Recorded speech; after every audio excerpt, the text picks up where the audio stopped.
I couldn't help but think about 11 months ago when we were at a wedding.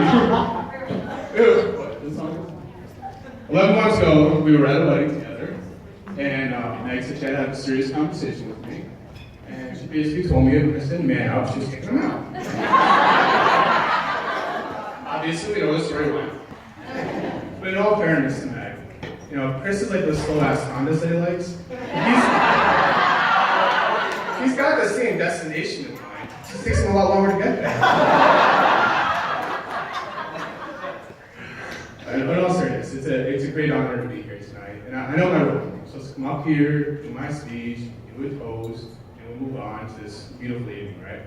But I really think because this evening is very special for everybody here, that there's actually a need for 3 toasts to be made. So please at this time, fill up your glass. So wine, beer, I'm not judging. If you're Prego, you know, put some water in it. So let's start. So the first toast of the evening has to go to my weekend roommate / man. Well, that doesn't sound right. So my very straight good friend Omar Mendez has to get the first toast of the night. And the reason why I have to give him this toast is for Chris and Meg, he was kind of like the Morpheus to their Matrix. And no, I don't mean because he's colored. He doesn't have a big gap between his teeth. He doesn't talk all slow and creepy, and he doesn't offer you pills at the end of the night. What I meant by that is he had the faith in both of them before anybody else did. And I really want to put this into perspective to you guys because it didn't hit me really until the engagement party and also having a conversation with a good friend, Andy Garcia, that he was Meg's friend first. And the reason why I put that in perspective for you guys is because, you know, guy hooks up with his guy friend, it's a booty call. But in this case, Omar was Meg's friend first, really, and a lot closer. He was a gentleman in this case because he knew what Meg really needed and deserved. And honestly, if it wasn't for Omar tonight, we might not be here. So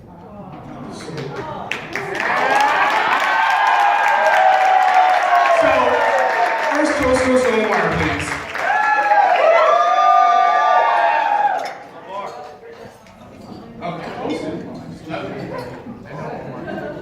All right, so second toast is really obvious. It's got to go to the parents of Meg and Chris. Because obviously, I want to thank you guys for this beautiful venue. I want to thank you guys for dinner last night, and I'm sure it's going to be amazing today. And especially the open bar. Seriously, it will not get wasted. I will, but it won't.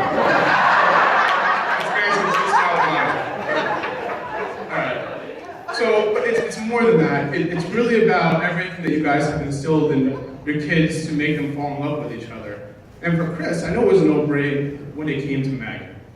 And I don't mean because she was incredibly successful at a very young age, having her own house, you know, having a career and being very well educated. I think that was part of that. But for Chris, it was much simpler.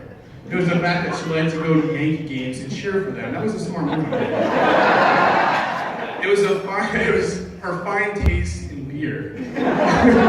Which, by the way, she got me into that as well. I'm not saying if I get drunk tonight, that's her fault. But, you know, I would say the most important factor, you know, for Chris falling for Meg is the fact that she had a manual transmission Honda Civic when I first met her. You had me at Honda. So, for Meg, I know it was a no-brainer for Chris. Because he's probably the strongest man in the room. Alright, so I know what you guys are thinking, look at this scrawny ass, he's not the strongest man in the room. Actually, the only time I've seen this guy truly upset, we were at a bar at Uno's, and he was gonna fight some chick, and I thought she was gonna kick his ass. Like, you know, thank God he was smart enough not to engage. But no, in all seriousness, he is the strongest man in this room, and this is why. He is strongest in his heart and in his head, in mind, whatever. But, you know, seriously, because anybody can take one look at Megan tonight and want to drop a ring on it. And I mean that in all seriousness. Seriously, I'm not hitting on you. But seriously, and then you find out, you start dating her, and you find out she's got this job, she's got this education, she's set by herself. I drop a ring on it, right? Not me personally, Chris. So for Chris, the reason why I said strength was his strongest suit is because it takes, I think, a lot stronger man to make a decision out of reason than out of impulse. And I know it drove Meg nuts for however long. For a very long time. But, I feel as if when Chris proposed to her, it wasn't about whether she was right for him. I know he made a commitment that night to say,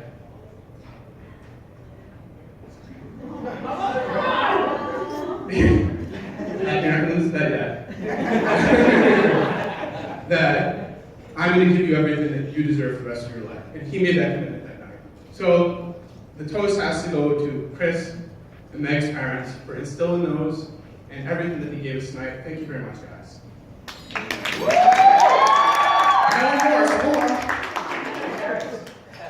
All right, so this one's the most important because obviously we know where this next toast is going. So at this point, I'd really like everybody to put their glasses in the air for me. Oh, no, we're not dedicated to my dead homies.